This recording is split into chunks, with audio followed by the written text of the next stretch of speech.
All right, greetings and welcome, family, to another paragraph of Magnets, Crystals, Pyramids. I want to thank Miss Bliss for holding space to a show earlier this afternoon titled The Message. So it was colorful, informative, and I enjoyed listening in the background. All right, so listen, family, before we even begin the show, this morning or last night, it hit me. From now on, the Sunday I Am show is going to be a little bit of reading, and then we're going to practice going into shamanic trance states by guided visualization. We're going to become trance masters on this show. Because we've been hearing all the different philosophical concepts, people complaining about this and that. We're going to become literally dream masters by way of shamanic trance. So, Bliss, yada, that's what we're going to be doing in the future. We're going to always include in pretty much most of the shows. We're going to include a guided meditation, visualization exercise to go deeper and deeper into from beta, which we are right now, beta state, to alpha, to theta, into delta. Because what we have left is that's all we got left is our science and our magic. And one of the things of transformation is having your crystal, your cup of water, and be able to go into deep trance. Deep trance states is the ultimate place of power. Going into alpha, theta, delta is the place of real magic, family. And in this universal 7 year, we're going to become dream master, shamanic Jedis. So without further ado, we got Yana, she peeled back. Without further ado, we're going to do the openings. So let's see where we at. Here we go.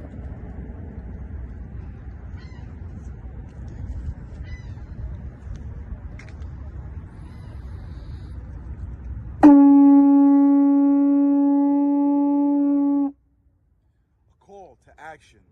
The time is now.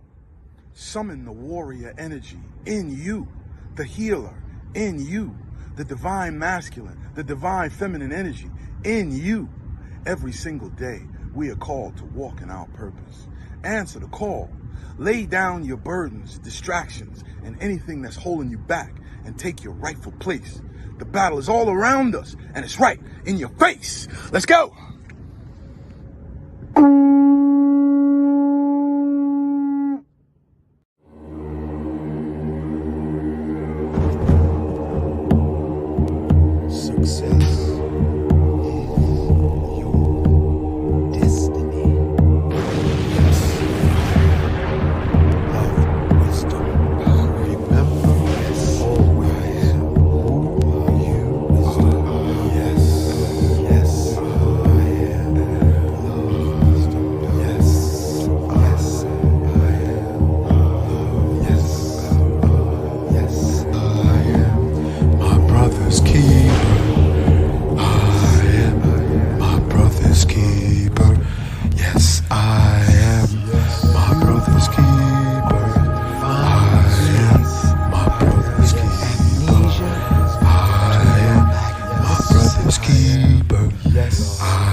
brother's keeper.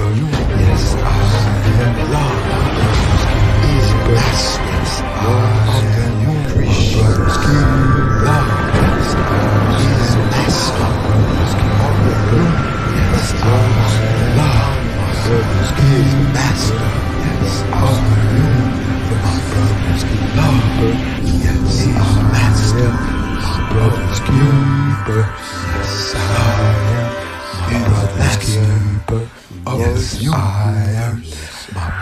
keeper. Yes, I am my brother's keeper. Yes, I am my brother's keeper. Of the universe, my brother's keeper. Yes, I am my brother's keeper.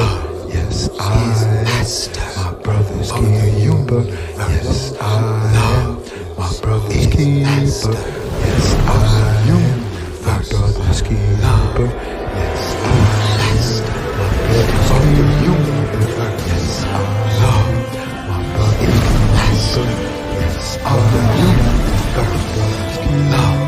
Yes, I am my brother's keeper. Yes, I am my brother's keeper. Yes, I am my brother's keeper. Yes, I am my brother's keeper. Yes, I am my brother's keeper. Yes, I am Health, my brother's love, keeper. wealth is your destiny.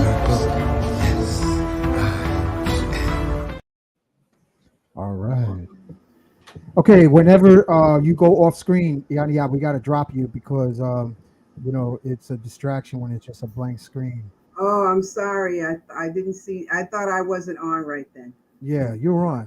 I'm here Um, now. I'm here yeah, now. and I don't know. Aaliyah is in backstage, but we can't see Okay. her camera wise, so we gotta wait until her video is activated, unless she just wants to stay behind.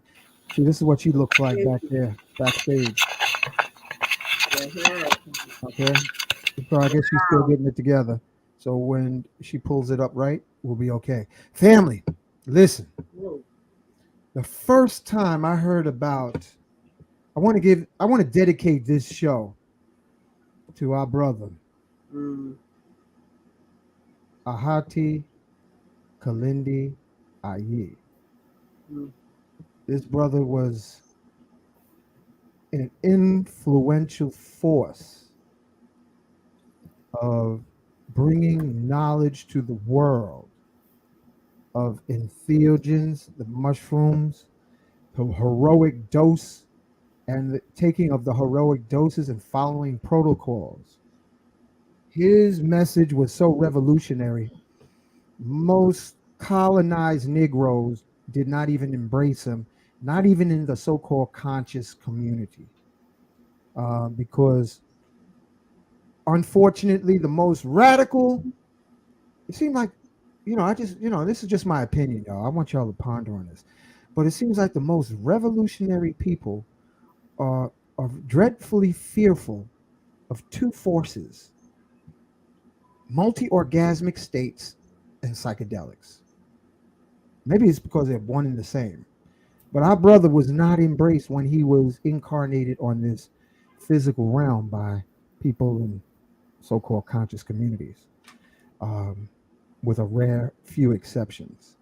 So now we're moving where mainstream America is going to give you, they're planning on giving you your doctor prescriptions for entheogenic medicine. Now, what's going to happen with those left behind? We'll find out in the future. But this show, my brother, Kalindi Ai, who I call Shroom Master on Invocations, he faced a lot of racism in various parts of the world, especially when he was going to speak and do presentations. But his message was so powerful, he could not be ignored. And this is not unique to our brother Kalindi Ai. This is also true with great notables such as Dr. George Washington Carver. They'd wait to the closing moments, and then they would let him speak, and the people would listen until he was absolutely done, even if it was at overnight into the dawn. He was that profound in his message, and so was Kalindi Aye. So I just want to dedicate this show to Kalindi Ahati Aye. And all of you who are in the chat, we want to know where you're listening from, what part of the world. I want to thank everyone for being born. Thank you for being alive. And may this information empower you, elevate you, and give you a panoramic overview. And see, it's not the plant kingdom, Hmm. it's the indoctrinations that are so deep that the hypnotized robots of racism don't even know that they are the obvious elephant in the room. So that's the reason for this show. So without further ado, we're going to do the invocation uh, right now. Let me just put up the cartouche, or what is known as the Chanu. I am in me. I am in bliss. I am in Yani Ya. I am in Aaliyah. I am in Professor Kyle and Kelsey. I am in you, the listening audience, now and in the future. As we gather our consciousness together on this platform, let us look back through the halls of time in our countless wave particle incarnations and say, yes, I am freeing myself and forgiving all souls from all my theatrical past character incarnations. And I ask that all souls forgive me.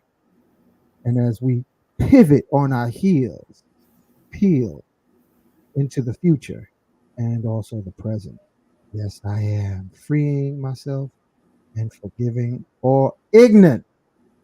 I'm saying it acoustically the way I want to. Ignorant. Well, sometimes we got some ignorant, folks. We forgive them and we ask, whenever we acted ignorant, may we be forgiven too. May they forgive me. We say, I shed, I whole. And now we're going to invite our ascended master ancestor, gatekeeper of Northern California, Mount Shasta.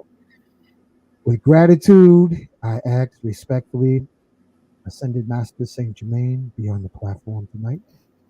I want to invite the latest Christ born in the Congo, Simeon Toko, who raised an army of muscle bound, bulletproof angels to chase the terrorist Belgians out of the Congo.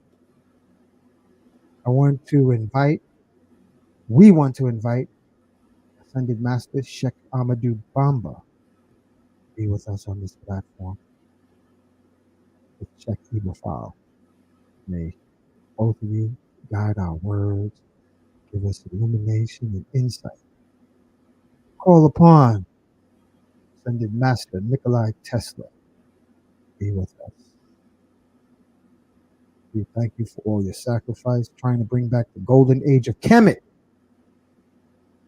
to the savages. However, thank you for bringing us into the modern day of electricity. Want to invite Enoch, the Ethiopian who ascended into the heavens and became Metatron, be with us on this platform. Sanat Kumara, be with us. We want to invite Black Madonna, Mother Mary, to be with us, to give us the feminine presence and feminine wisdom.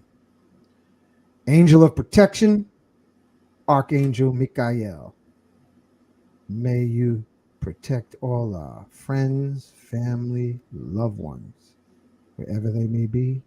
Protect them and know that you are at their beckoning call, whether in silent thought or in spoken word, whenever in the surroundings of danger, you were able to call upon Archangel Michael to instantly change the outcome of whatever surroundings you may be immersed in. One to acknowledge Melchizedek. Enoch, we did Enoch the Ethiopian, calling on Angel of Healing, Archangel Raphael, Angel of Protection, um, and Guidance, Archangel Uriel, Angel of Strength, and Protection too, Archangel Gabriel. Want to Acknowledge Melchizedek, Elijah. Want to invite Mary McLeod Bethune, Harriet Tubman, White Buffalo Calf Woman.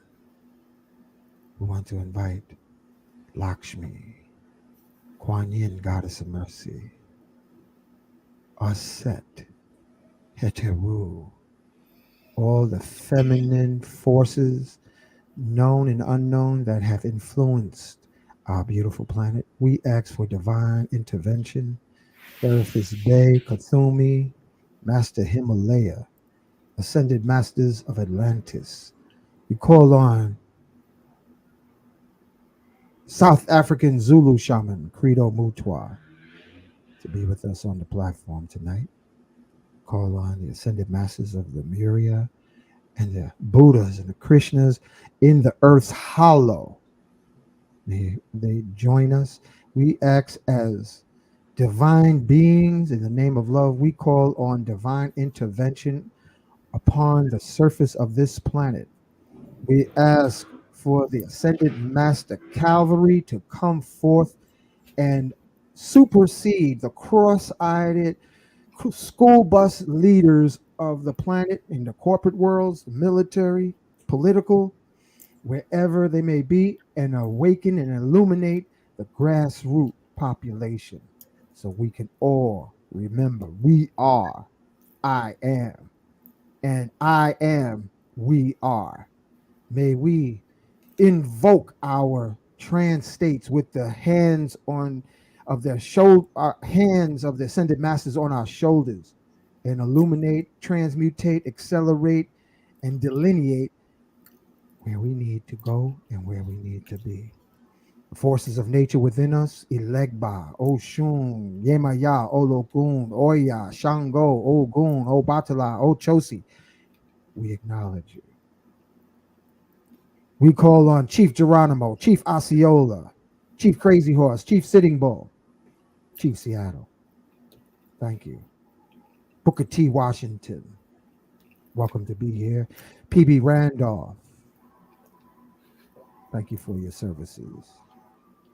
We call upon all the ascended masters that we know and not know in the Dogon star system, the Orion star system, Palladian star system, to reinforce the cavalry of divine intervention on this precarious but beautiful turquoise spaceship we may call Earth or Dunya or Terra. We ask for divine intervention. And we say, Ashe, Aho, Donada, Wado, Amen, Amen.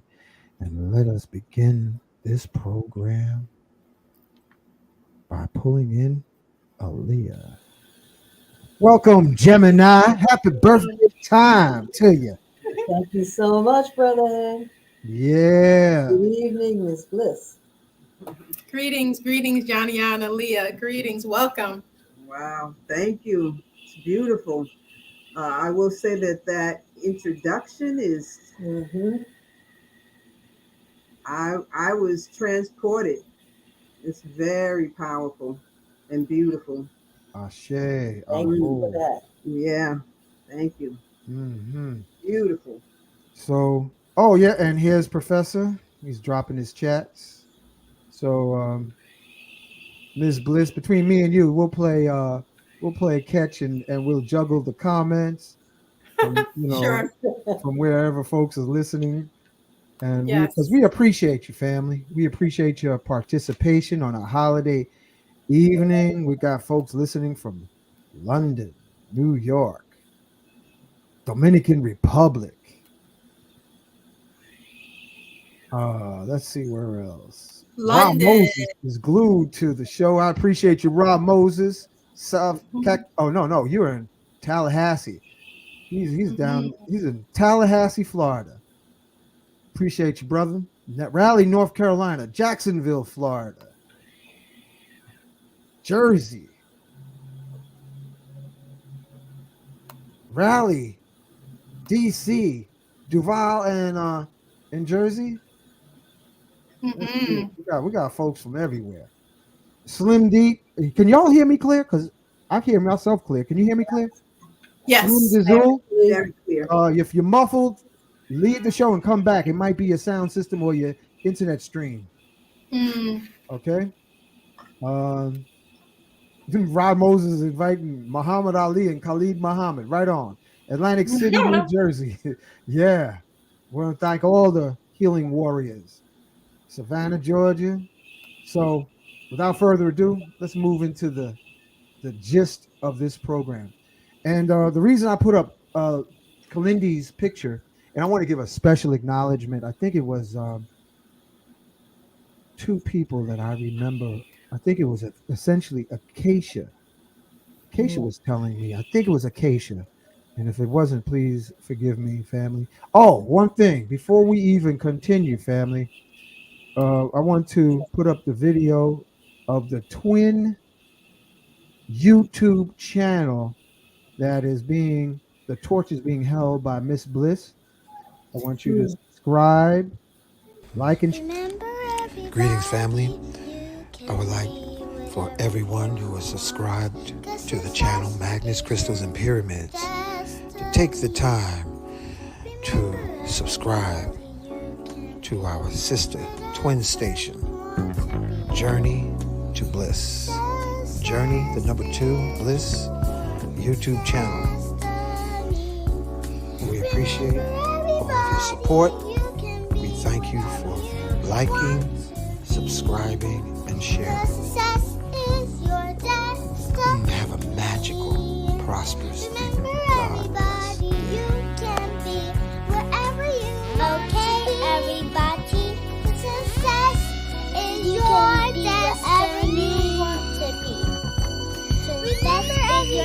day.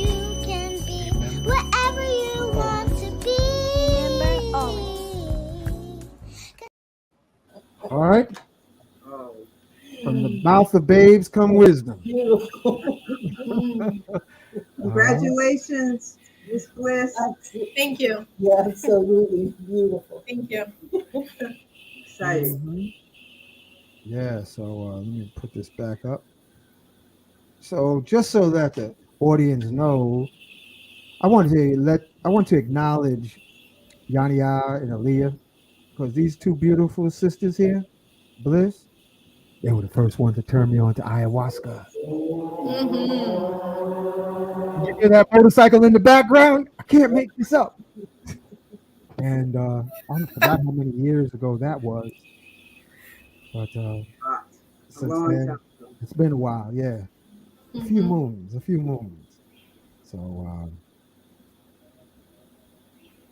as I was saying, thank you. The message. Oh, first time I heard about racism, and you wouldn't think, family, listen, you would think the potency of plant medicine wouldn't have room for monkey mind miseducation. Perhaps during the plant medicine trance state, the the potency of the plant medicine, whether it's ayahuasca, shrooms, bufo, changa, when they come back to regular paradigm, there is a epidemic of lack of integration to elevated states of awareness. So, without further ado, Yani Ya and Aaliyah, welcome to the platform of Journey to Bliss, Magnets, Crystals, Pyramids. Let the audience know who you are. Thank you for the invitation. Yeah. I'm Yania Pathfinder Pearson, coming to you all from Newburgh, New York, which is, I must also say that this is the unceded territory of the Lenape, the Ramapo, the Wappingers, the Esopus, First Nations people. The Lenape were driven from here in 1883. And as a people, they were on that trail, that long trail out to Oklahoma. And so a lot of the Lenape people are in Oklahoma, but a lot of them are still here, mostly in New York City, and surrounding areas. So I'm coming from you there. I will say that I'm a performing artist, I'm a writer, I'm a ritualist, uh, I'm a facilitator, a coach. I spent a lot of time coaching um, people of color, BIPOC, Black, Indigenous, and other people of color, coaching them, folks who are working in, if not oppressive workplaces, um, workplaces that say that they're committed to anti-racism and anti-blackness, but that's a long and hard journey for the folks of color who are still in those organizations. So I do a lot of coaching. I'm a mindfulness instructor as well, and I do believe that spirituality or even political social justice activism has to be embedded. Like we need to not only be in our heads, but we also need to be in our hearts and in our bodies. So I spend a lot of time tracking my own emotions because I'm often in spaces where there's something going on that is not always desirable to me. And so that's going to bring up some feelings for me. And at the same time, this is a time in my life where so many stories that no longer serve me are, I'm throwing them in the fires of transformation. I want to invoke that fire, the ceremonial fires that have been in, many of the ceremonies that we've been in, particularly in the last year, both here and in Colombia. The sacred fires is really the part of the medicine just as much as any of the plants. And once I met those fires, or they were rekindled in me, I spent a lot of time putting things into the fires that are no longer useful, no longer serve me, no longer serve all my relations. So that's a brief introduction to me. Thank you.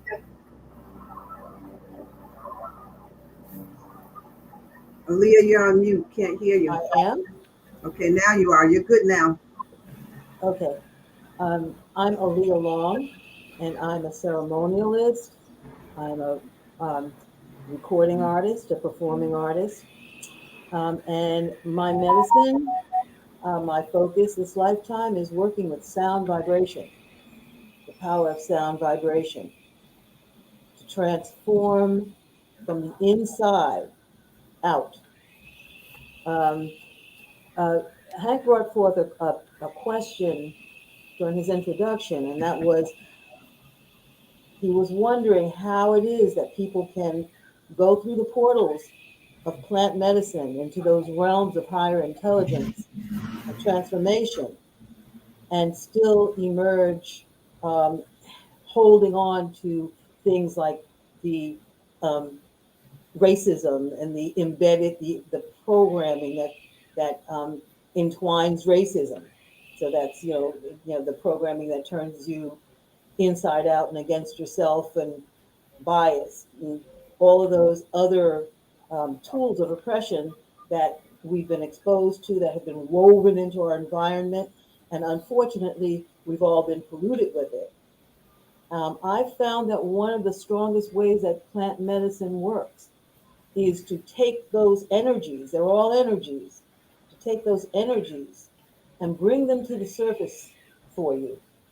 It's like a wonderful cleansing. They turn you inside out and they show you what they see energetically in a way that you can see it. It's like right in front of your face. Um, and so the task for us is to manage our ego, to manage our egoic minds that blind us, make us very self righteous, and blind us to the products of that we need to overcome to actually transform and to put ourselves in a place of love and openness to really understand the communications with plant medicine. So I found that to be true for me. Um, how about you, Yania, Hank, Bliss? Can anyone? Yeah, I agree with what you say. I've seen you guys at the Wachuma ceremony a number of times, and in addition to that, I've also done a yopo with you guys in the house of Juan Pablo, Cambo. It's so many different medicines that are out here that present like a healing for us on so many different levels. And in doing this type of work, now I myself am now serving people also. I felt a calling to do it, and it's so healing. It's just a work in progress for us. I did experience um, some sort of negative energy when around other people who were serving us who didn't look like us. I'll just put it that way. And so I do get what you're saying about that experience, and I'm glad you guys are here to speak about it. It's something that we need to communicate. So, because if you're there to get the medicine for healing, you don't need trauma added on top of trauma, you know? So, yeah, I welcome you. I welcome you. Yes. I think That's very true. Um, I took that experience in this way because this is how I'm experiencing um, um being encountered with these kinds of energies in my life. My immediate reaction to a situation where I'm sitting and I'm made uncomfortable by the vibrations that other people are dealing with. Um, my immediate reaction was an emotional one. And then I let myself go through it, like in a fog, go through it, and let myself experience all of the ways in which that programming triggers me, my internal landscape, what that is for me, and come out the other side. Because the lesson is we're working on a spiral. And so we go through situations and we go around the spiral and we think that we have mastered that, gotten rid of that, cleansed that, and the spiral of life brings us back to the same situation. However, we may be on a different level, and it challenges us to take that energy in and and transmute it again from where we are now. So it's that's how I see it. It's an ongoing process of transformation, transmutation, and it's all about our internal selves, what we do with it, how we receive it, how we transmute it, how we understand it, and how we keep moving. yeah. It's one of the things that I think about in terms of the plant medicine communities, the different circles, the spiritual communities um, that are not centered in Black folks. Um, you know, and I've been in a lot of those communities that have not been. And I mean, the beauty about what's happening right now is I started these studies 40 years ago. And anything that wasn't Christian or Muslim for me 40 years ago was going to be mostly white body folks. So, the difference in 40 years later, being able to sit in a circle with a lot of, as we call them, Hank, Atlans, Black folks, is really like times have changed. Times have changed. And so for anybody who's starting, who hasn't been there a long time ago and had to endure, um, moving into your own light and being treated in ways that were inferior, but there was a yearning in me to sit with the teachers, and to sit with the teachings. And what I'm finding in all of those communities, a lot of those spiritual communities and medicine communities sort of assume a certain kind of transcendence, You know, we're all there for a good reason. We're all there to be good people. We're all there um, to elevate ourselves and to be our highest selves. And so when we're in those ceremonies and we get and we encounter the low frequency of bias and anti-blackness, you know, it's not just racism, it's anti-blackness, you know, and to experience those things, it's disappointing to, you know, to say the least. It's disappointing, and at the same time, to have those kind of experiences under the influence of the plant guides is actually an opportunity to release something that doesn't happen in my everyday life. So I can tell you, okay, white folks, racism, anti-blackness, I've had plenty of experiences with that where I've had to encounter it, I've had to confront it, I've had to teach through it, teach to it, teach around it. Um, and I do the best that I can with the understanding that I have. But when I have an understanding that is enhanced by, you know, Yahe or by grandfather, grandmother Wachuma, when I have their perspective on what I'm experiencing, Hmm. um, and that's what I realized over this past year of like, wow. So going to a spiritual ceremony and see people who look like me shutting us down. And I'm observing this and I'm going,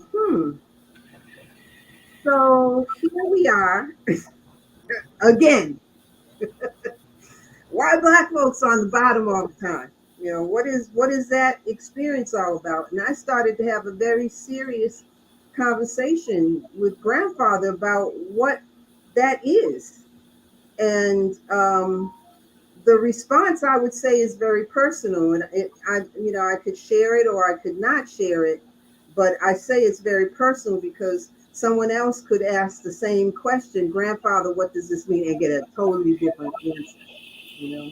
Can I jump in there for a minute? Hold on just 1 minute. Okay. What I got basically is this, that, you know, I get to be a sovereign being.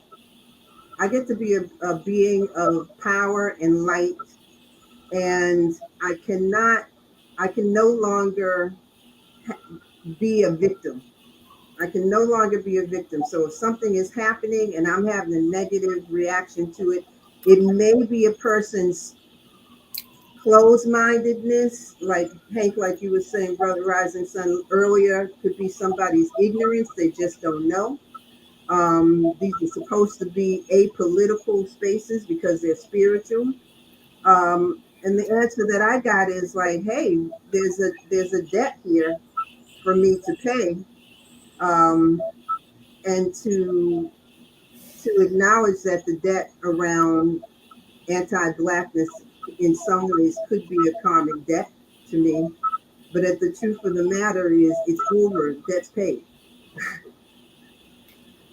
I should expect no more punishment, no more degradation, and I don't have to really accept any form of unworthiness or anything like that. So the medicine, the witnessing that was happening for me was bringing me to a very pure and empowered place.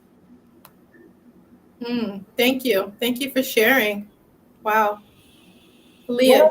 what I wanted to add to that too is um, when you're working and you are with the influence of the plant medicine, there is an opportunity to experience and see in a with different eyes, with the energies that are underneath those actions. Aaliyah, It's not just ignorance. There are energies of fear. There are energies attached to that. Aaliyah, there's some sound. Is there? You have some background sound because there's some kind of distortion around you that's kind of like covering your words. Let me You, try muting my mic when she's talking because we're in the same house but in different. Yeah, I don't hear the distortion from you, Yana. Yeah. Is Aaliyah, someone, talk you now have while something that's Do like you a hear it now? waterfall or a loud fan playing, Aaliyah? Do you hear it now?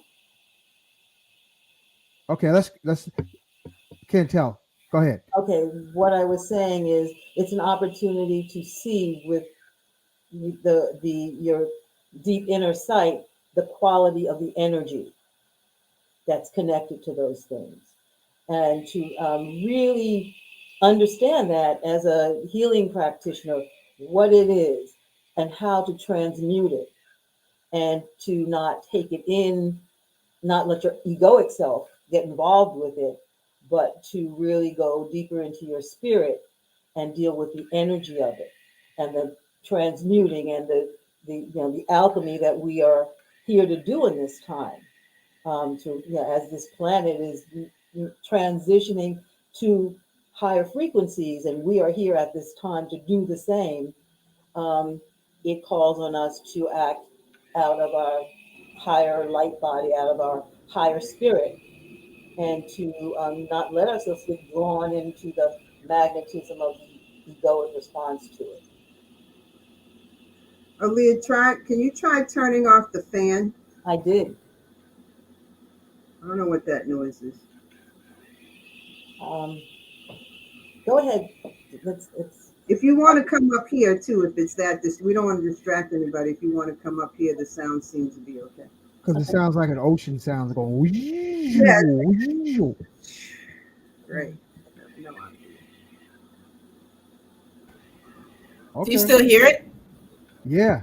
Yeah, but it's a very weird thing because it's not that sound is not anywhere in her vicinity. So that's what I'm trying to figure I out. must have some ghosts up in that room. I don't know. Maybe that's what it is. They got something to say too.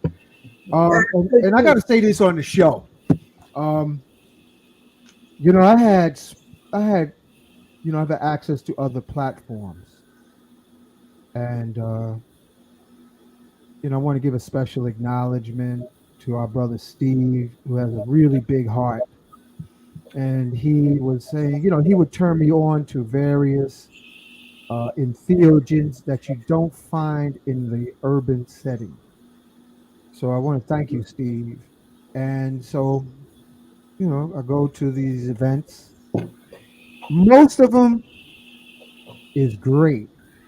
However, this is where my heart gets heavy, is when I share it with my brothers and sisters on platforms that have hundreds and thousands of subscribers, and then they experience the trauma of overt, covert racism while under a psychedelic experience.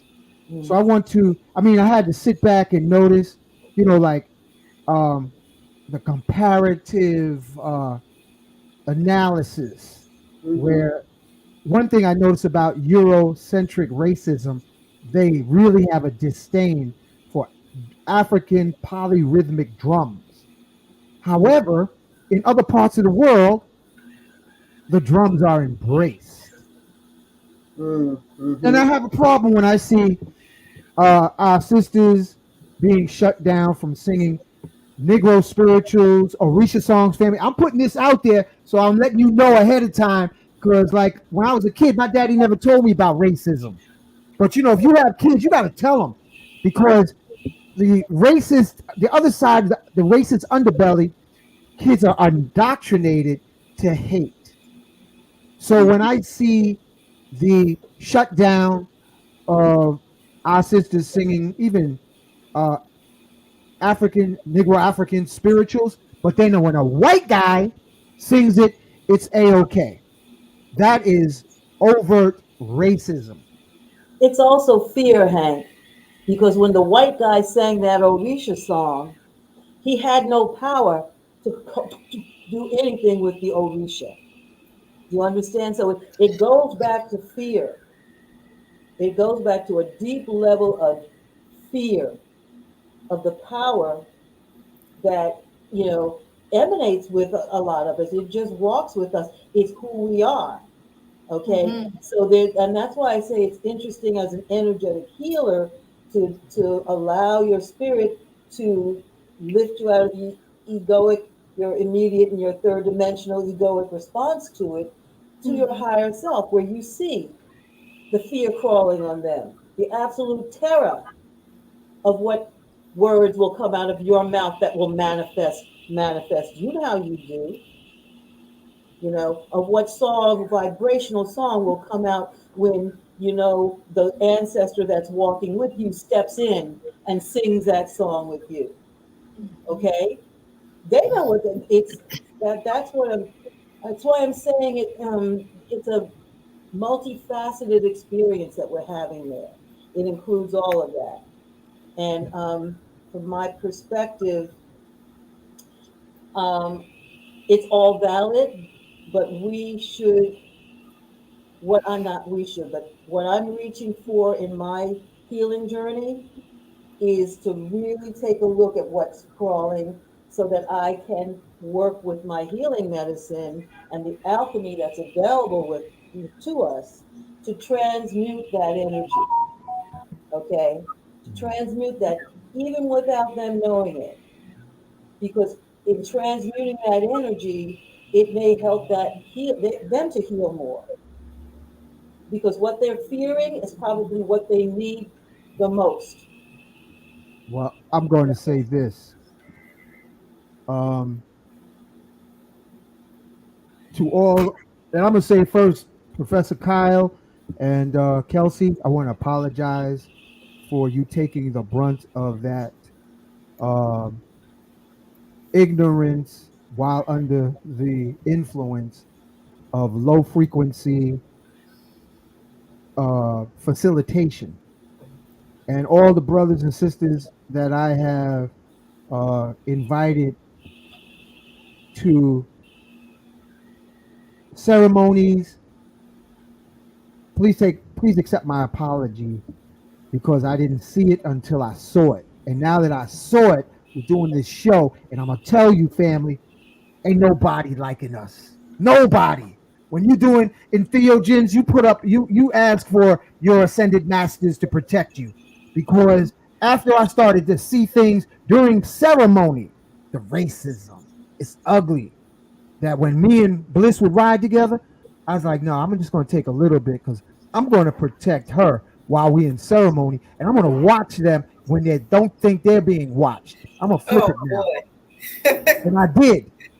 So, I want to apologize to all my brothers and sisters. If you experience any of that, I did not know that blatant ignorance is on epidemic proportions in the psychedelic world. Nobody comes out of the psychedelics with a state of Buddha, Krishna. It's basically a possible detox, but the plant medicine will whoop their ass even if they don't even see it coming. So I just want to say that. Yeah. And what's coming to me too in this conversation too, and we've talked about this in the past, but one of the things that's coming to me right now is sort of like how rare it is that I get to be someplace and I don't have to make sure that I'm not being too powerful or too influential. And I will say that when we were with our friends out in Colombia, I didn't feel any of that. Okay. I did not feel like I had to turn myself down. I didn't feel like someone might be afraid of my power or my wisdom. I didn't feel any of that. And it was, and I learned I could be a child. Okay. I'm an elder, but I could be a child in that situation because everything that I was embraced and invited. And I think that for people who are holding these ceremonies, what they need to understand about us is that relationship is extremely important to us. We're not the kind of people, so our culture is very relational.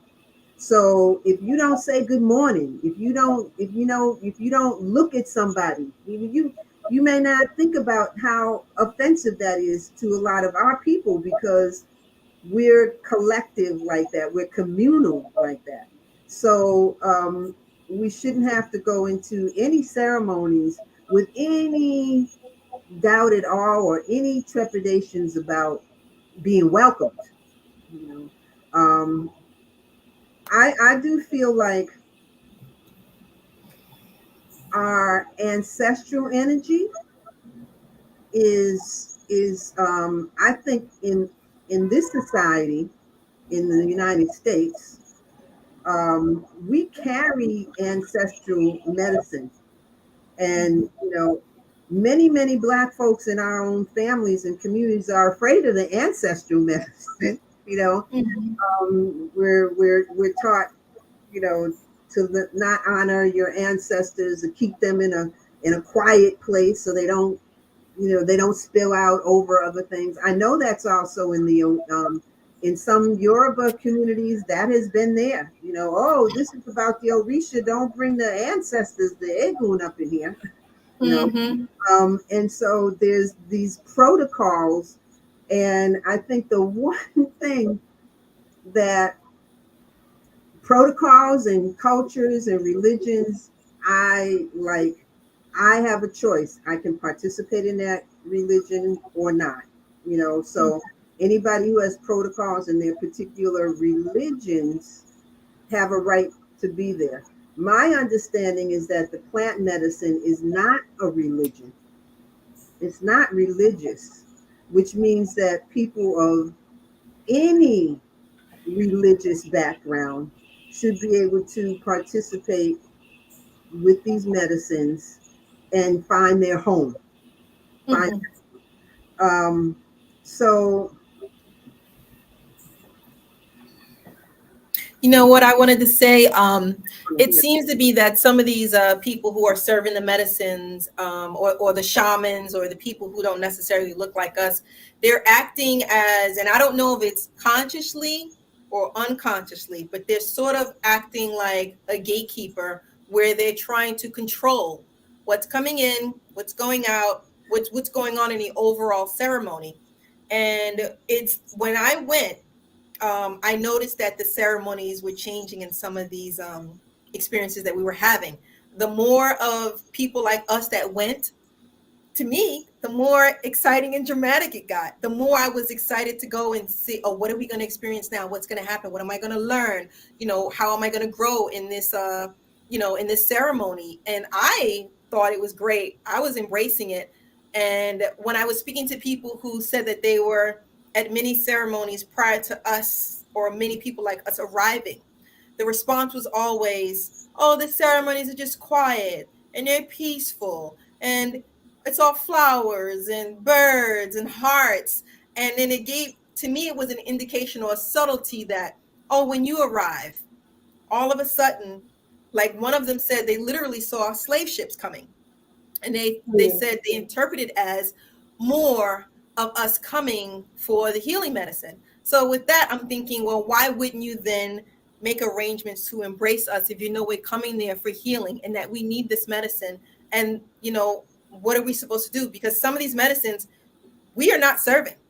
I'll be honest with you, like some of these medicines that we need, we're not the people who are trained to serve it. We're not the people who are going out to get access to it and serving it. So are we not supposed to receive the medicine for healing? Hmm. So that's one of the things that I experienced in conversation, and one of the things that I was hearing. And I just wanted to share that. Yeah, I mean, people do. We've been in enough ceremonies now with the same kind of medicines to see that people, if we have three different people serving a particular medicine, it could be three very different ceremonies, three Mm, three very different approaches, and three very simple things like grandfather Wachuma, for example. You know, hmm when I was in Colombia, I was hearing grandfather and grandmother Wachuma. I was like, really? I thought it was just grandfather.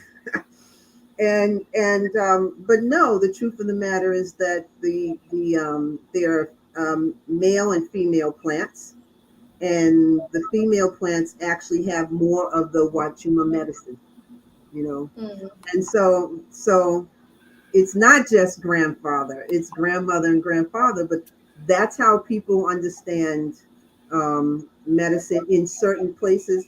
It's the same. You go to Tai Chi, you can go to martial arts and do Tai Chi.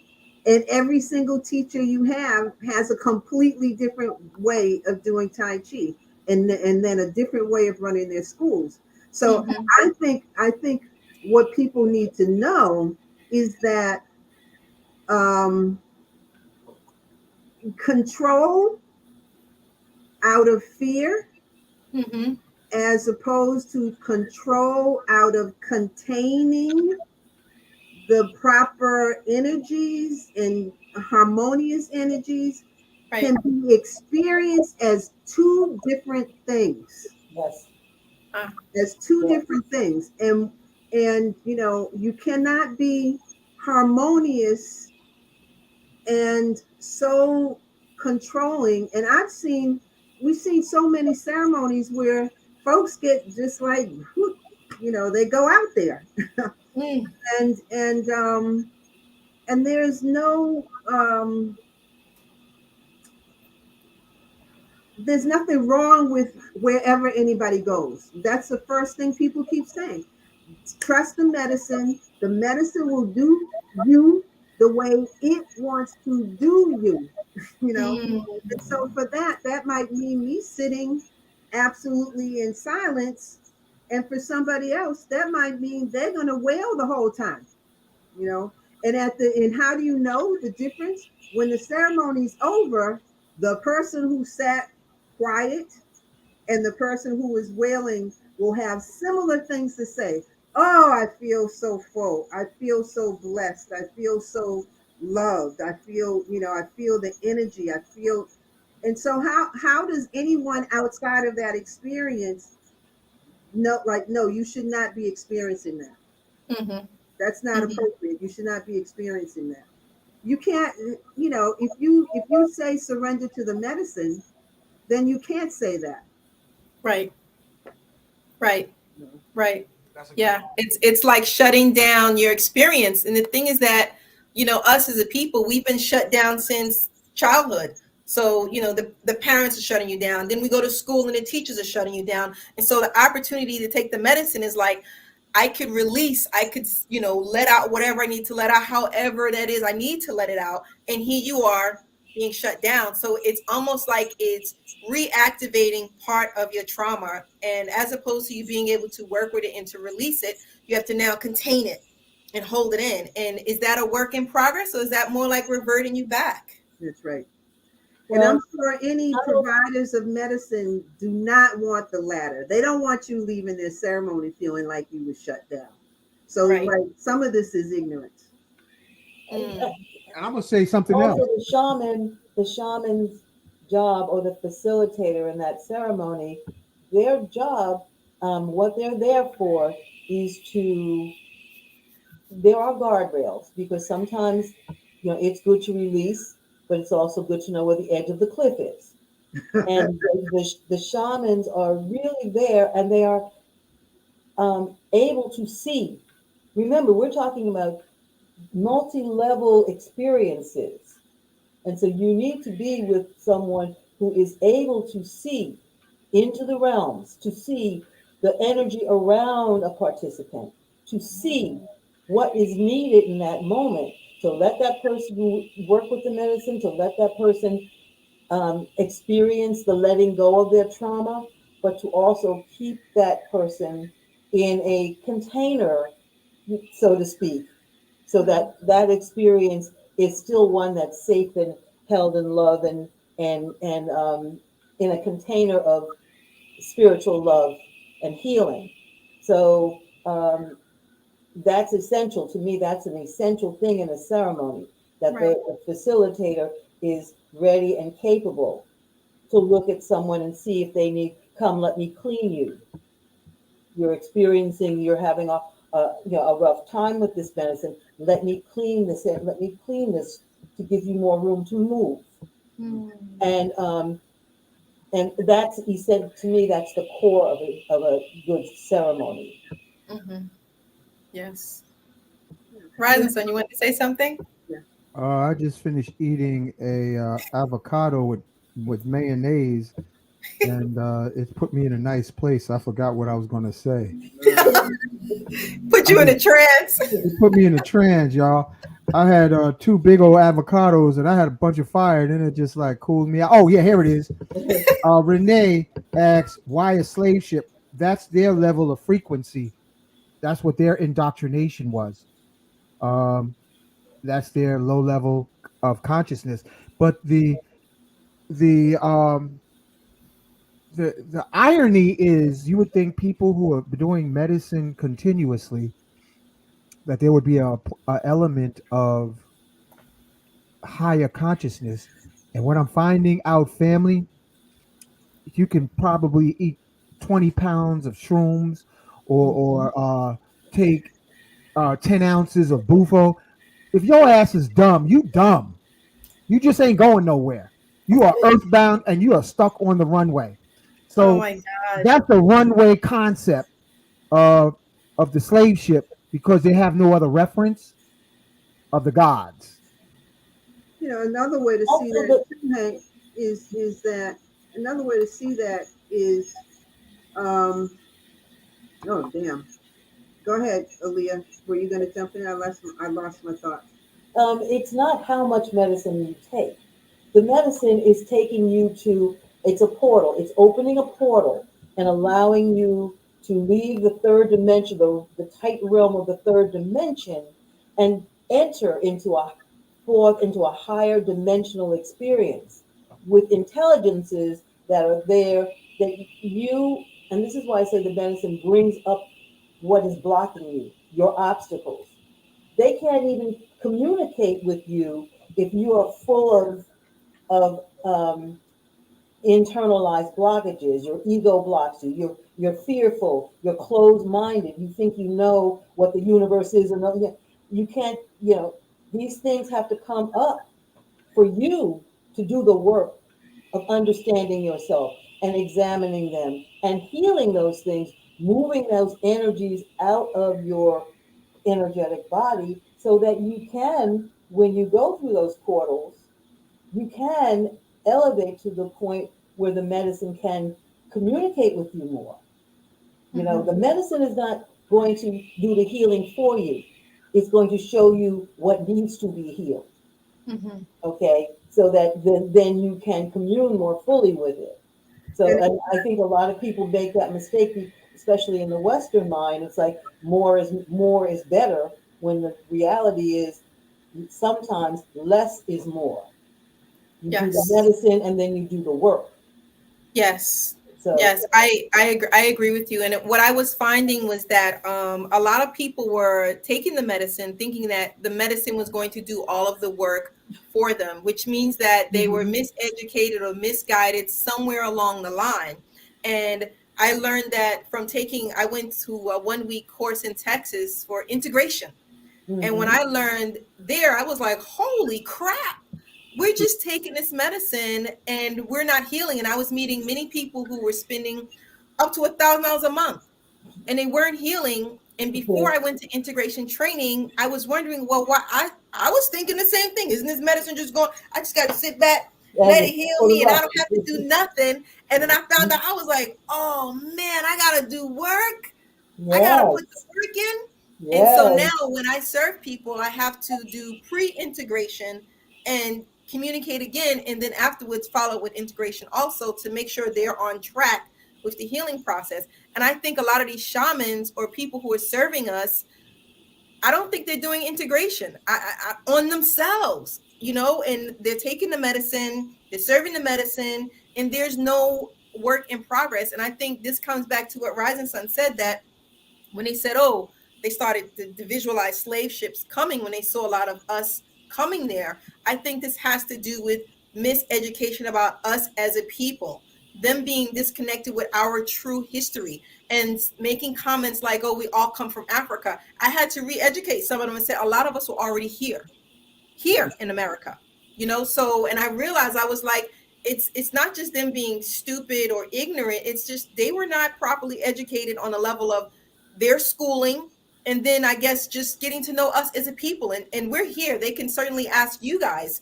and Rise and Sun questions, so that they could be more open-minded with receiving us and having an understanding of how we are dealing with the trauma and how we exude that trauma via our bodies, minds, and spirits. Okay, you saying it real nice. I'm gonna put it like this: for all of you who are listening in the show, listen. When you go to ceremonies, just think of, okay, just so that you will be protected. Just imagine a super beautiful spaceship, but um the spaceport to get into this beautiful spaceship is a liquor store with winos out front and walking your baggage, you know, like winos, y'all. You know how folks be hanging out at the liquor stores. Just imagine those are your facilitators until they prove different. Look at them like winos trying to get a fix, whether it's a buck or two, or they just trying to figure shit out because they're all busted up. But just look at them like you going to the liquor store, but behind the liquor store is a mothership. All right, just look, put them in the right perspective. I'm saying all across the board, put them in a perspective like it's a mothership of beauty and magnificence, but there's winos at the liquor store port. I'm gonna leave it like that. I think that it's also necessary, yeah, as always, for us to make our own healing selves. We're going and invite um, shamans um, who use the plant medicine for healing to our spaces. It makes a big difference, and then we don't have to do that. And that, I always come back to that. You can, when you're going into someone else's house, you're a guest, and this is how they serve dinner. They serve dinner on these plates. This is what they do, and who are you to go in? You're a guest at dinner. You may not do it that way in your house. You may not like parts of the meal. But there may be some things there that nourish you, and thank you for the invitation. But then you have your own table. And I think that for me, part of my work in this chapter of my life is making the place where it is our space. And we all have so much. And during this time of transition, because we really are going through, we all decided to come back to this space for a magnificent journey. This planet is transitioning very quickly. So we are going to experience things that are amazing in terms of the jump in human evolution, our capacity, in a very short period of time, if we do it right. So to me, that's essential. And for everyone that out there, if you're able to gather with 2, 3, 10, 20 of your heart mates, people that you resonate with, that you walk with, make your own self. Okay, take into that your own house the practices that nourish you, the practices that make you feel safe. And it could be a combination of the traditional, but at this time, it's incumbent upon us to go into, hello? We hear you. Go ahead. Oh, to go into your heart space, into your deep spirit. Let your spirit teach you at this time. Let your deep spirit emerge, because it's all there. You came here to do this work. So it's all there. And start shaping these rooms and these spaces for ourselves. And so when we invite the medicine into this space, our holy sacred container is complete, and then we don't have that problem. We're not guests at somebody else's table, we have our own.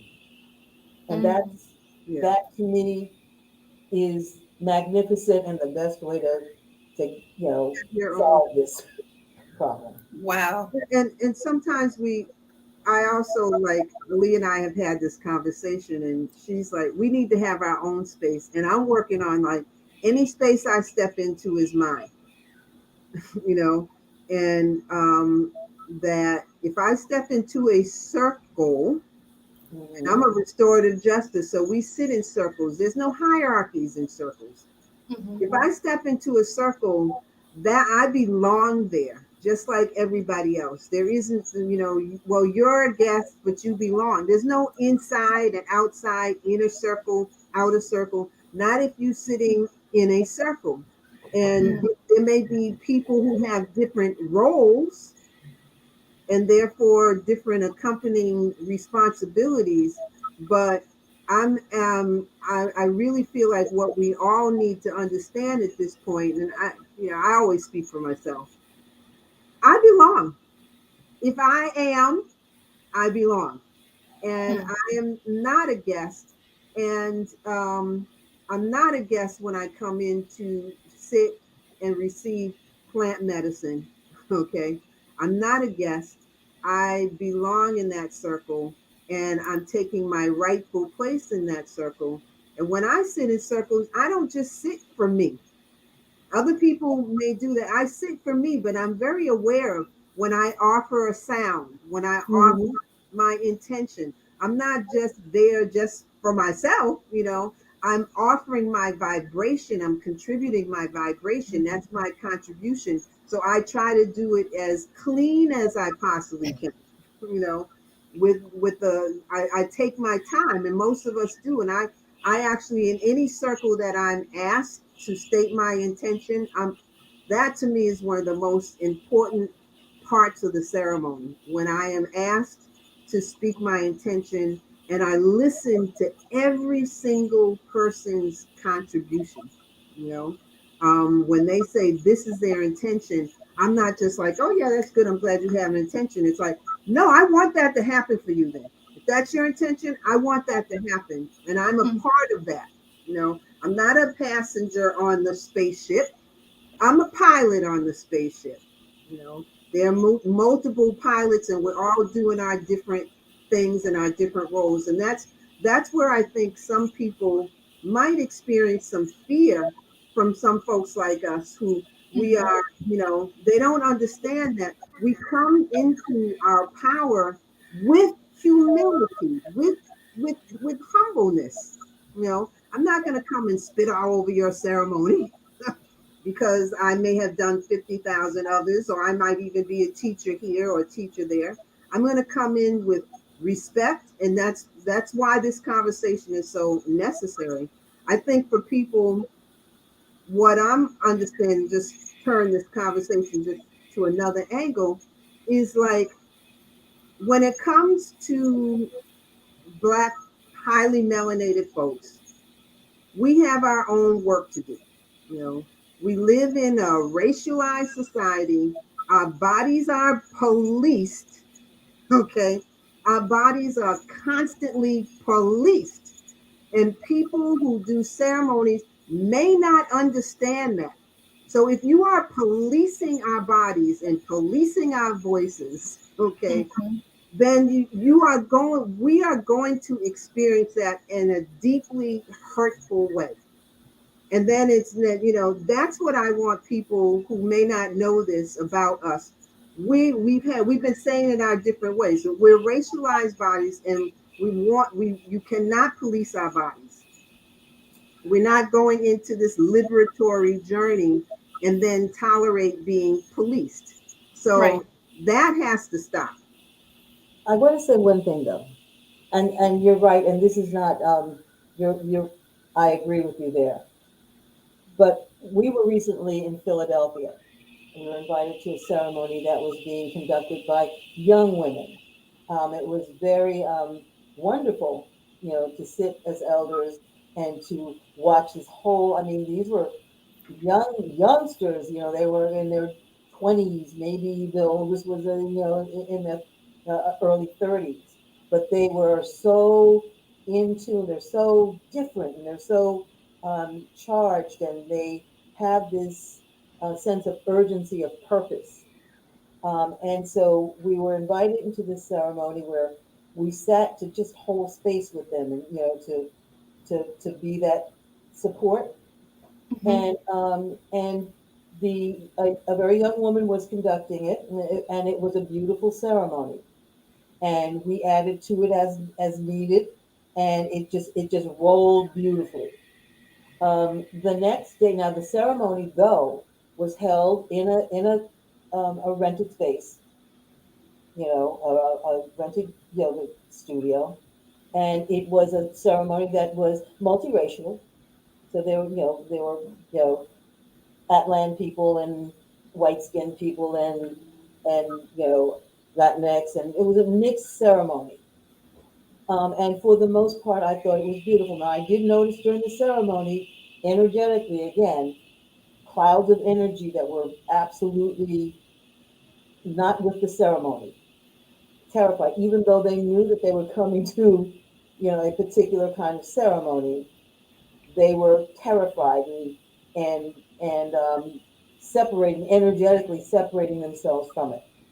But overall, it was a beautiful ceremony, and I was left with such a sense of love and hope, and just seeing the young people taking this on and taking it, shaping it in their own way, using the bowls and shaping it in their to suit their needs.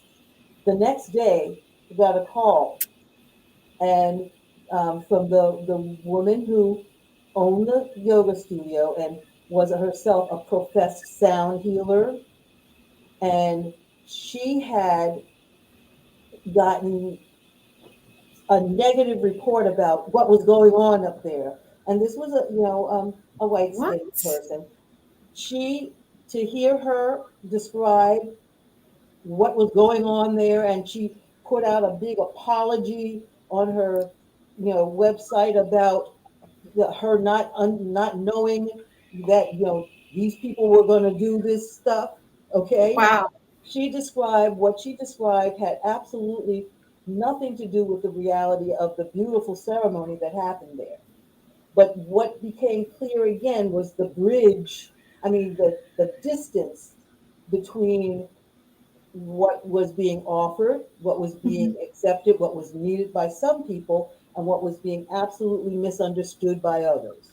And that's why I say that, just to save time these days and to save aggravation, start building your own cells. And sometimes, You say constellation every time you say cell. I go to prison cell. I'm thinking of like cells in a body. I'm thinking about energy hubs. Yeah. I'm not thinking about You're not thinking about a physical cell. Hubs of energy that work together in a body part. Yeah, I got you. That's how I'm seeing us as all active. And what I'm saying is, although everything that we're saying is right and real. However, there's a fast track to just sidestep some of this other stuff. Well, you all know that, right? Yeah. Do your thing. I know you know that. Yeah. Yes. Yeah. Because there are so many important things that we need to do. For those of us who are elders, I just really want to see so many things catch on while I'm, here in this incarnation, in this body. And so I don't really want to spend too much time with things that are, don't serve us well. I wanted to say something, Yania, when you mentioned intentions, when you're at the ceremony. When I went to Juan Pablo's retreat, upstate New York, and the way I witnessed him allow everyone to say what their intentions were. And then he served them the combo according to what their intentions were. And I said to myself, he gonna remember all of these people? Let me tell you, that man did not ask anyone to repeat their intentions. Everything was like he was there and he wanted you to receive that and to accomplish that. And I thought, wow, this is so beautiful. And I put him up on a scale. Do you know no other shaman can come around me unless they are at his level or more? And I'm like, oh God, these poor shamans, they don't know what they're in for because Special Juan shout out Pablo, to Juan Acerios. They put the work in. Yeah. Yeah. Yes, yes. indeed. Yep. Shout out to Juan Pablo, who has a ceremony next month, June, family, We'll be upstate New there. York. If you Oh guys yeah. want to go, he's serving Yopo, shrooms, bufo, what are the other medicines? There's two more, Combo. right? Cambo. Combo. Cambo. We Clean all your want to butt break on have out. curses that Yeah. breaks curses. So, Cambo. Mambe. Copy. so everybody has their work, everybody Right. has their work to do, and everybody has their teachers who taught them in a certain way, and evolution is very important. Like one of our shamans that we're working with, um, he learned a certain way, Mm. and then he had permission from his teacher to add his element, his particular take to his ceremonies. And so when he came to us and said, I want to take you to my teacher and learn his way, we said, no, we want to learn your way. And so there are different ways and different traditions that can still be very respectful. And but this is, to me, this is all so for me, what one of the things that's coming real clear is in our bodies, we always have our guards up. You know, we go in a place and we're like, we see things really quickly. We got our radar out and we bring our protection around us. And some of us have our armor on, because we know we're going to be treated a certain way. We have our armor on. We don't want to go into ceremonial places to be with the plant medicine and have to have the same armor on, you know. Mm-hmm.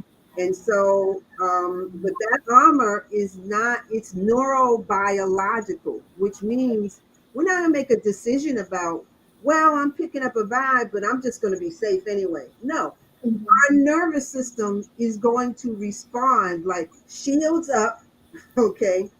Something, shields up. And even though the head is going, no, but that's okay. That's just maybe one person, maybe two, no, your whole nervous system is like shields are up. So Right. now talk about integration. Now you got a double work to integrate, what you had to do to be in that lovely, harmonious energy, what you had to ignore, what you had to let roll off your shoulders, what you had to do a lot of work interpreting, okay? Mm-hmm. And that's what we're integrating the next day when we come out of that, as opposed to grandfather showed me this, grandmother showed me that, Right. ancestors spoke to me, the nature, everything spoke to me. And now I can like apply all that beautiful love in my life and Mm-hmm. let myself grow from there. So Mm-hmm. those kind of um, unintentional infringes on the work that we can get done, Right. then we want to find those spaces where we can get that work done and we don't have to have our guards up. We always have to have our eyes open, because in some ways we don't step out of the ordinary world to go into these communities. The same stuff is going to come up for a lot of different people, you know. Um, but we are looking for more and more places where we can get to the work. I don't know about you all, but I know I'm getting I'm getting a little bit done with conversations about how racist people are. Right. Like, I'm not saying everybody should be done with it. It's probably going to continue to be my work for a while, as I coach other folks. But I'm like, no, Yanni, you got to find a way to just like let that transmute that energy, change that energy, work your alchemy, and just change it. And then let it go and put it in the fire, put that in the fire. But until there's a little bit more consciousness, several of us may find ourselves in those various communities at Mm-hmm. and have to do that extra work. Yeah, I do, and I want to say, I have not experienced this at every single ceremony. Occasionally, we might run into these instances and these That's situations, right. Same and it here. takes from the healing experience. But a lot of times, I've had great experiences with some really good guides and some really good servers of the medicine. So I just want to let you guys know it's not Exactly. everyone who's like this, but those people who act like that, it's probably part of their trauma too It that they're is. bringing in there. I would only assume that. I would Yeah. only assume that. Hey, I saw people making comments. Did you all want to engage any of those comments or? Yeah, sure. Well, someone said it's like some of the ceremonies, they expect you to be more like a church silence, or yeah, like a church, which is, I don't even know. Do you guys think that's even possible to take any of these entheogens and be like in the church silence? Depends on whose church you're going to. Right. Because if you go to a Pentecostal church, you better open your mouth up when the spirit hits you. But now, if you go into a Catholic ceremony, that's a different thing. Or Quakers, very quiet. Yeah. So like Richard Pryor says, some people just go ooh, ee, ee, oh, at night, and then but somebody else will say, oh Jesus, oh you ugly woo. It depends on the freedom and voltage of expression. Mm-hmm. So you got some churches out here, I can hear them all the way in my house. So someone has a question. Maybe you guys can dive in a little bit. Like, what are the benefits of attending a ceremony with a shaman? Like, what is the job of the shaman? Because we have people who can be sitters, and you have people who are on a higher level, which are like shamans. You have people who are holding space for you. But what are the benefits of this particular person when they're working with a shaman? I'll take that first. Mm-hmm. Family, listen close. From my experience, think of a shaman as a waiter in a restaurant that's answering to your needs. If he isn't or she isn't acting as a waiter or waitress, don't go back. Otherwise, you're getting sidetracked by low frequency personality. Someone wants to know about Juan Pablo's ceremony, which is next month, June. I don't know exactly what the dates are. I believe it's June. Is it June 19th, the weekend of June 19th? Maybe Yes, I can that's just Friday. I believe it's the 16th through the 18th. Yeah. Oh, 16th to the 18th? How about the email? You might be able to do that. I think it's. Yeah, I'm looking it up. I'll punch it in. Oh, you got it? Angelic healing at protonmail.com. Yeah. So if you just email there, Stephen, he can send you the information. Yeah. I think different people have different skills. And what I was saying about the ceremony is, know you have resources in your ceremony. There are some people serving medicine and they don't necessarily have either the way, meaning they weren't trained in it, that's not their way. Mm-hmm. But there may be somebody who has some difficulty and they can't quite get past it. And there are people in the circle who could come and help those folks. Okay. So in many circles, those people would feel like I know what this person's going through. I'm going to go over and try to assist them right now. And I have the tools to do that. That should be fine. But if you have a circle that's so controlled, there may be people who have resources who won't offer because, Yes. they think that's not your way. There are other folks who they have the sight, like they know exactly where you're at. Aaliyah could talk about that. I would say for me, the shaman, not a facilitator, but The shaman is a person who is a healer, first and foremost, who's experienced enough. Who's there, that person is working on other levels, in other dimensional levels. Mm-hmm. Because the medicine, again, as I see the medicine, the plant medicine, it takes you to a portal. It opens portals for you out of this third dimensional closed realm. And in this physical body, we have the receptors, we have the capability to function. Our biological instrument works with our spirit to allow us to receive this information from higher dimensions. Mm-hmm. It's our egoic mind that shuts that down for us a lot. The fears, the programming, the fears, the inhibitions that have been programmed into us keep us locked into a very closed sense of reality. What's real, what's not real. A shaman is a person who can lead a ceremony and can see in that ceremony, not controlling it, but can see, as I said, in that ceremony, Mm-hmm. the energetic energies in that ceremony. So they're there, as Hank said, to serve the participants.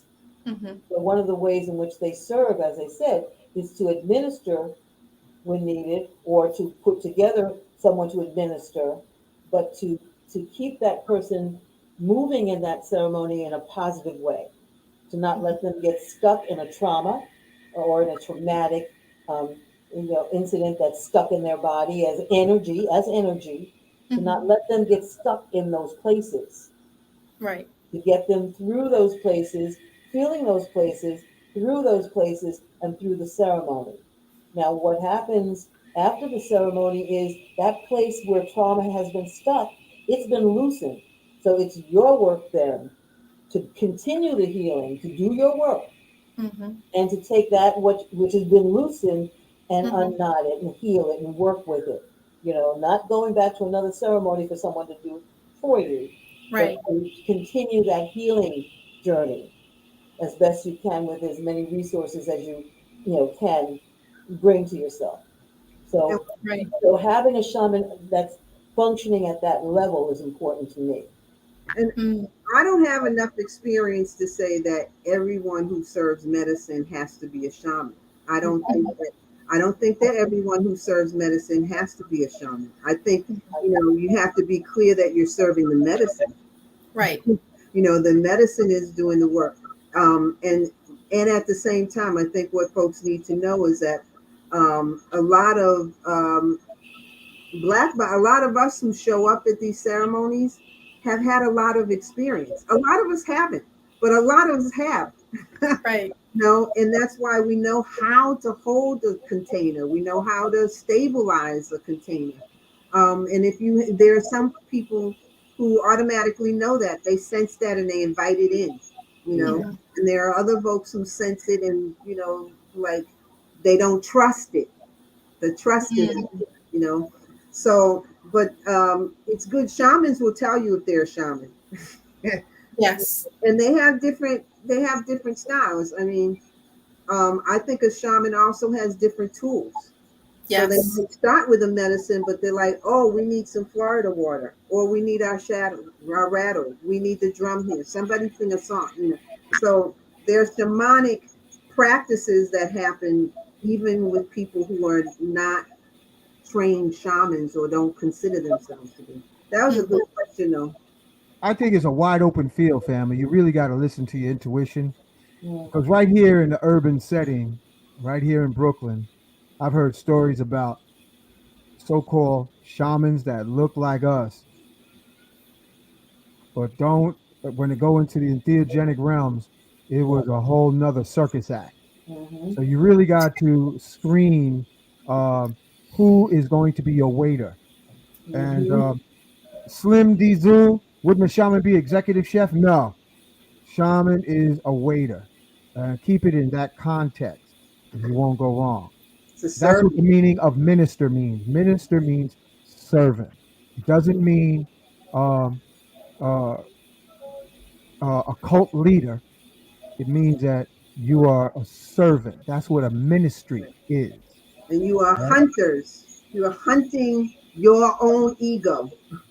Mm-hmm. You know, Mm-hmm. you got to Ashe. really be on top of your own ego and not get it mixed up, which is constant work, like you said. Yes, yeah, I do have to say I will never forget the ceremony that I attended with you ladies, where the young man he had a, I don't know, I guess it was a crazy experience where he ran down the mountain, and how you both were setting intentions for his safety and his well-being, and for him to safely return, because it was pitch black. We're in the mountains. There's no lights. There's no road, and this brother cut off into the mountain, and I was like, I was lost. I was at a loss for words, and I'd never seen anything like that before. Don't forget to tell him how you thought I abandoned you and I'm sitting right next to you. But that's what I mean by when I say shaman and people, when you're in that circle, you Mm-hmm. do need experienced people, because because people, as I said, they can get stuck. The medicine brings up what has to be healed. And Mm-hmm. if it's a traumatic experience, they can get lost in that trauma. As it opens, they can get stuck in that trauma. And an experienced shamanic person can see that and will do what is necessary to either divert them from it, to move them from it, but they know how to, handle that situation, Right. And and even that, in I those will say this you is real quick, Yanaya. I will say there have been ceremonies I've been to that the facilitators went far beyond the call of duty hmm to, protect the safety of more than one individual that basically went cat shit crazy, and it carried on into the next day where they became a problem for their own personal life. So Mm-hmm. those facilitators, I salute you because um, it's no joke. it's no joke, family. You think it's some kind of romantic, uh, and I'm a Mhm. shaman.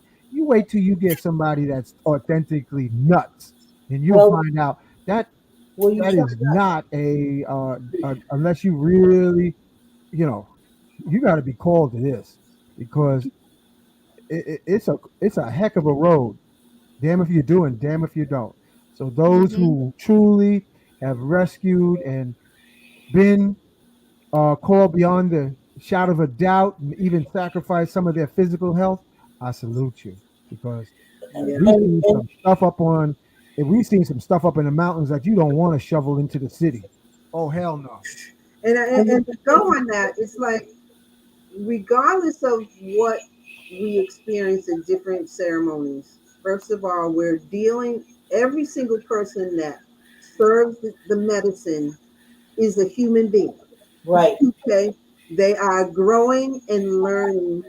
And I have seen so much dedication and hmm effortless, like the work that gets put into this ceremony is so intense, Yes. you know. And so that is, I'm not criticizing any of that at all.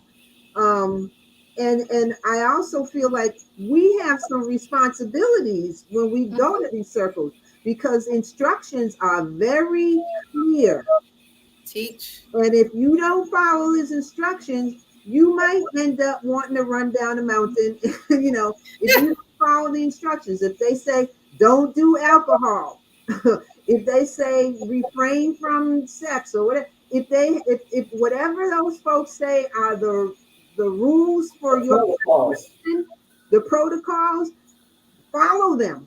you Right. know, some people say, oh, you should have this diet. Follow them. And then you'll watch. Like some people, here's some people, oh, don't eat this and don't eat that. And we're like, then we'll see the shaman, like he's eating this stuff. So we're like, oh, okay. It's, that's, everybody wanting to have the cleanest experience they can Mm-hmm. possibly have. But there are protocols. And sometimes we show up with our severe trauma with no other work, not doing no other work, just going to go with our severe trauma and take the medicine. And then, whoo, it takes a lot of work when you get in there and you never had a conversation with yourself. You don't know how to encounter yourself. You don't know how to be honest with yourself. You don't know the difference between my emotions and my thoughts and my I am. Right. So I don't think that people who've never done that kind of work should just show up and expect that whatever happens to them in a ceremony, there's going to be somebody there to take care of them, because we're expected to take care of ourselves to a certain extent. So I think that there's responsibility on both sides. I want to respond to somebody named 223 Soldier. Soldier, astral realm is like the street. That's almost like the sewer of out of body travel. So if you're dealing with astral realm, according to metaphysics, you got to get out the gutter and increase the frequency, because your mama may look like your enemy in a sewer astral realm. It's that low of a frequency. So don't think that astral is anything to brag. Oh, I can travel through. That's almost like saying I have an intimate relationship with the trash can. Because it's that low of a frequency. And the other thing I noticed, that in many of the ceremonies there are altars, and one of the first altars that I'm learning about is astral realms. There's a lot of debris in the first altar sometimes. And that's your inner world. Some of it is your own psychological fragmented self that's showing up in different kind of ways, And and what I've been instructed is, like, just focus on your, like, get in your body, get into what is certain, get into your breath. Breathing is very important. Like, breathe in and breathe out, and don't entertain stuff that feels like it's not making sense. But a lot of that happens in the beginning of the medicine, because it's kind of like going through your body and scanning your body for imbalances. And those imbalances can show up as like a lot of chaos. And if you entertain them, you may never get out of that. You're going to be uncomfortable till the medicine wears off. So what you do during the astral plane is you just stay focused in your body and in your intention and in your breath, and then it'll get better. You'll start to ascend. That's been my experience. So breathing and water and focus. Yes. It'll help people to get through on it. your intention. Focus on your intentions. Yeah. And you don't have to entertain, the dark, heavy stuff. You start to feel really sad and depressed. You don't have to entertain that. You're like, oh, here's my intention is to be, in full alignment with my heart, in full coherence with the love, the highest frequency. And those things get you through the initial stages of the medicine, because the medicine's just scanning you and trying to separate the nonsense. So no, that's not the trip. It's after that it comes. The wisdom comes after. Yes, Ashe. Wow. Thank you so much. Yeah, anybody has any questions? Any other questions? Someone a while back talked about an ayahuasca journey. I was wondering. May I say something? I have something to offer. Sure. I have an album of music that was created from my journeys with ayahuasca that's available to people. It's music and storytelling, and it will take you, it's embedded with a vibration that really will give you a sense of the journeys. And it's available on everywhere. It's called Aleah Long. That's ALEAH LONG. In Full Circle. That's EN Full Circle. A Shamanic Journey. And Thank you. Awesome. Rising Sun. Yeah, I'm just sitting here. I didn't know you could get high on avocado. You still hot. Avocados are so smooth. Yeah, it's like smooth, and I'm like, my cat sitting here, like, you know. There's one thing. What do you guys think about smoking Syrian rue? Um, Undor. Listen, brother or sister, or whoever you are, study who you are first, so that you can deal with your shadows when you have the acceleration of your chakras. There's no quick fix bliss or enlightenment. The first thing that some of these entheogens going to do is show you your unaddressed bowel, emotional bowel backup. Ooh, All right, your mm, emotional bowel backup. Whether you're drinking Syrian rue or smoking Syrian rue, if you got emotional psychic constipation, Obstacles need to be moved. exactly. Do some combo.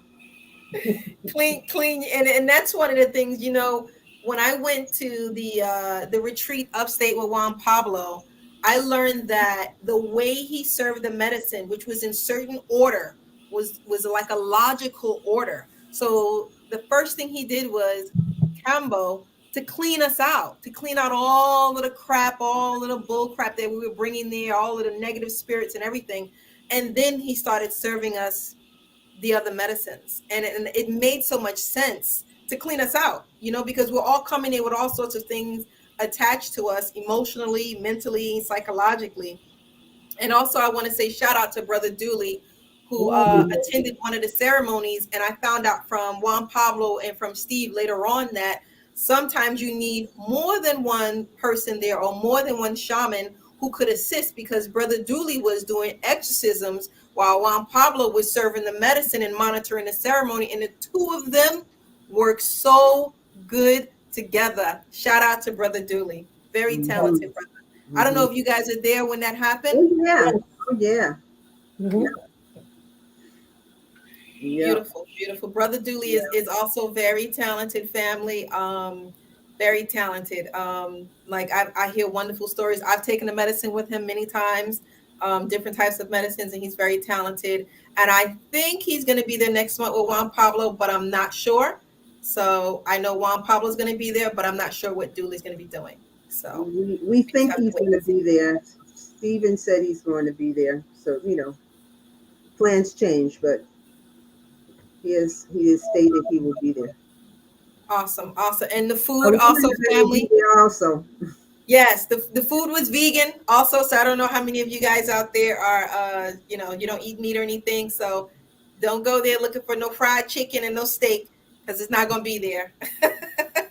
Because some of us are still eating a lot of meat. So Except Ali and I always have a big piece of salmon, and everybody's like, I remember that you. we bring our salmon to share. That's right. That's right. Yeah. It is what it is. Beautiful. So, Beautiful. So, Razan, so what are you doing? Thank you, Rising Sun. Awesome, awesome. so So do you guys have any questions? Let's see what we have here. Bufo reaffirm my knowledge in the Most High. Ah, I bet you. Okay. Shrooms make me cry a lot. It might depend on what type of shrooms you're taking and where did you get them from. I don't know if you guys want to speak about shrooms and who's growing them and the different energies that shrooms can present on people and activating them. That is the one area I do not have experience with yet. Ah, But I gotcha. do but when someone tells me the medicine does not want you to suffer, I believe them. right. Right. But then again, Right. crying is very healing, and maybe that's what you need to do. Trust the medicine. Yeah. Trust the medicine. Yeah, I will say what I've learned was that with shrooms, depending on who's growing it, it can take on the energies of the person who's growing it and the people, because shrooms are like not from this earth and they're alive. And so I didn't know that. So depending on where it's grown and who's growing it, you could have part of that experience in your ceremony. That's the first thing I heard. The other thing is that different shrooms activate different things within us. There are some shrooms that could activate the solar plexus chakra. There are some that would activate the crown chakra. So you would have different experiences. And then there are some people who they don't just serve you one strand. So you may have someone who's mixing penis envy with maybe Yeti. And actually, we did a ceremony like that a couple of months ago where the shrooms we had was penis envy mixed with Yeti, which Yeti is also known as Bigfoot. And that combined strands together activated the solar plexus chakra, which they were dealing with fear or shame or inability to move forward and do things that they needed to do. And it was a beautiful medicine for a lot of people because I was like, everybody in our hood needs to take that medicine right there. And then we did another medicine where it activated the crown chakra. And then we had a totally different experience. So it depends, while you're on this journey and what you're looking to get out of it, what your intentions are, and then moving forward with doing the work, the integration work afterwards. So definitely good medicine. Bufo, have you guys had experience with Bufo? The medicine. Not yet. It is deep in my contemplation at this point. Yeah. I do have a question for you all. Do you notice after you come down from the medicine, I've always felt like no matter how uncomfortable the medicine journey might have been, I usually feel good and fortified afterwards. And so to me, that is like an indication of whatever needed to happen, that needed to happen. Now, if I feel lousy for several days after, something, isn't quite right for me. Mm-hmm. Yeah. I want to say something. I want to say something to y'all.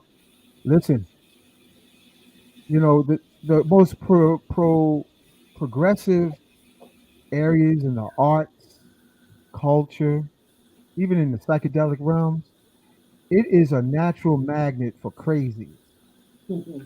I have met more crazy folks in the so-called new age community of all backgrounds than anywhere else in the world. Noel, stay focused on the show, bruh. Listen, don't come in here with no xenon. I don't know, man. I ain't gonna do a mushroom while I got xenon taped to my forehead. I might not come back, man. Hold on, Noel. Listen, there got to be a screening process because everybody's not ready for space travel. I would say at least 50% of our community are basically crazy. Our folks are crazy.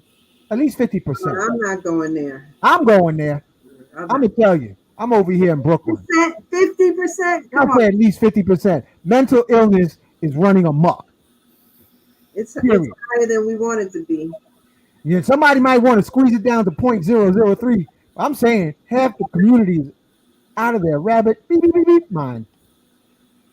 Oh boy. Well, I will say that including me. There are some people who are serving the medicine who do a pre-screening, like a pre-interview, a conversation prior to you being served. I personally, prior to me serving someone, I have a conversation with them, and then I also do pre-integration conversations so that they would have an understanding as to what they're walking into, what the experience could be like, what they can expect from it, and how they can set their intentions and how to prepare physically, emotionally, mentally, and psychologically prior to the ceremony. And in addition to taking Wachuma, there is a conversation prior to you going into taking the Wachuma. So, and they do give you guidance on what foods to eat and not eat, and the time frame prior to that ceremony. And that's important. And let me tell you, family, I be praying and asking ascended masters to please screen the lunatics from my place because I have too much experience of letting our conscious folks come up here and make my place a psychedelic cesspool. So I be praying and saying, please filter, keep the crazies. Y'all do something else with the crazy, but please don't bring them up in here so that Miss Bliss experience with serving can be ecstasy. Well, I see you have the email is floating. That is transformationinaction.net. There's a T missing, but it's transformation and action. If you all want to get in touch with us for further conversation, um, this has been great. You have to add the T is at the end of the. Yeah, it's .net, NET. Okay.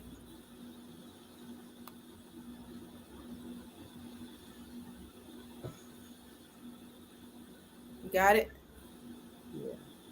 So I guess, can we have some closing comments? There you go. Yeah. Cool. Thank you, Risington. I would just say that no space, is we don't take off our skin and leave it at the door.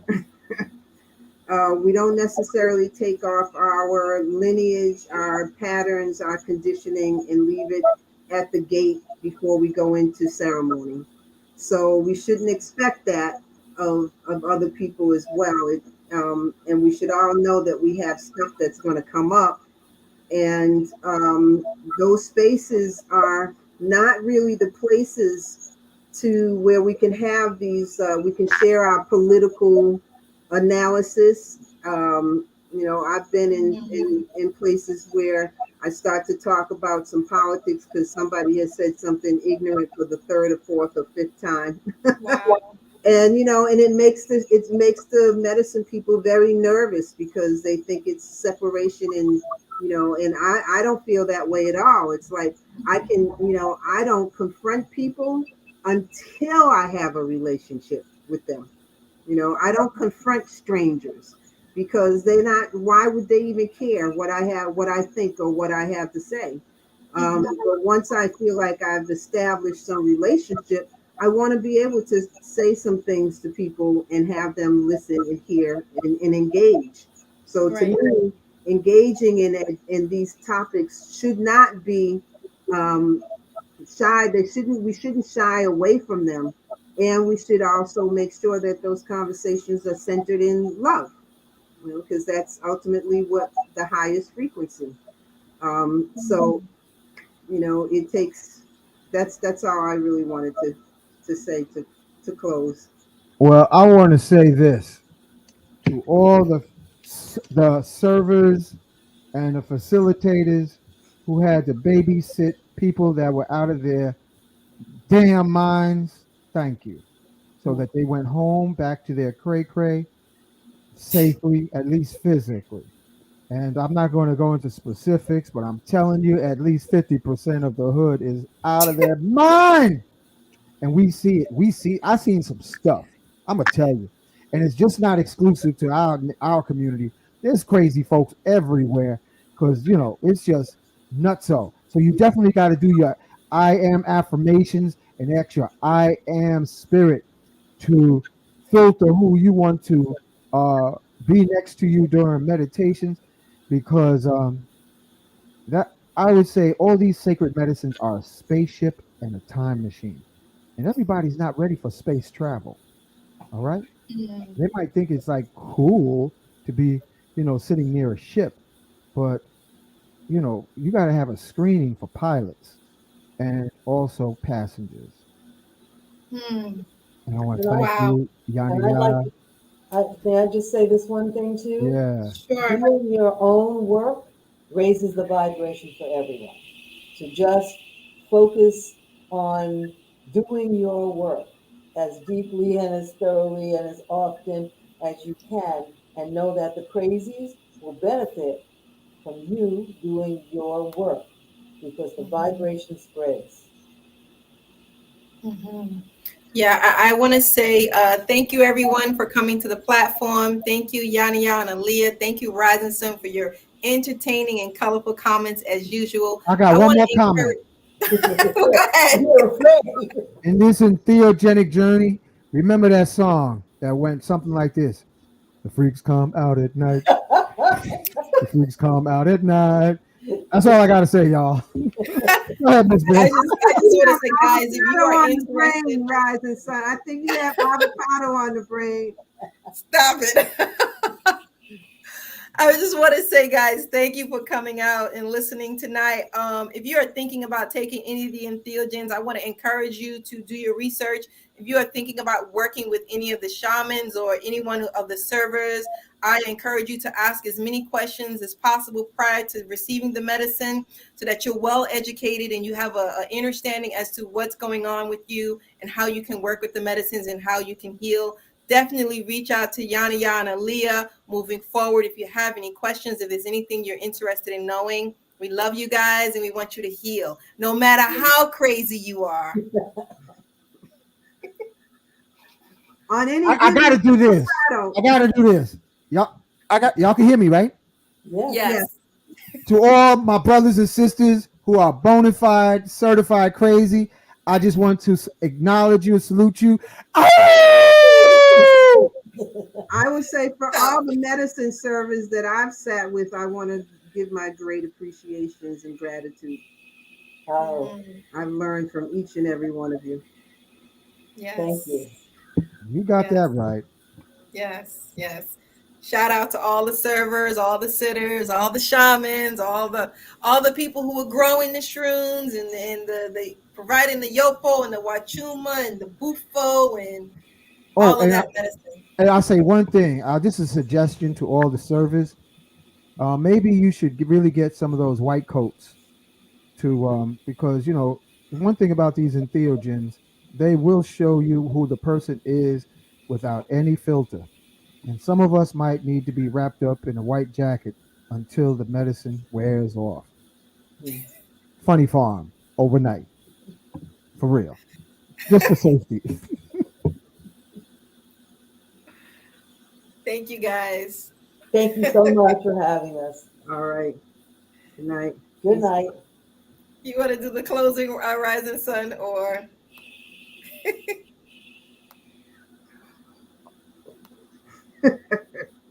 You find it? You can do it. You can do it.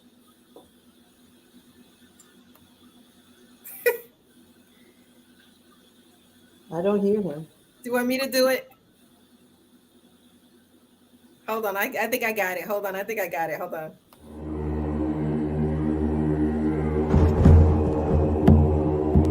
Success.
Of the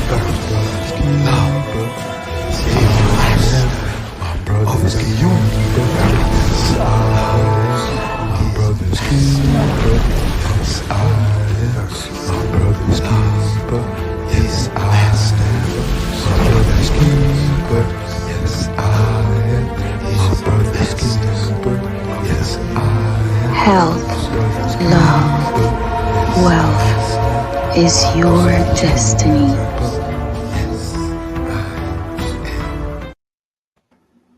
Awesome. Thank you, everyone. All right. Have a beautiful night. Okay. Yes. Sorry you're not going to be there in a couple weeks.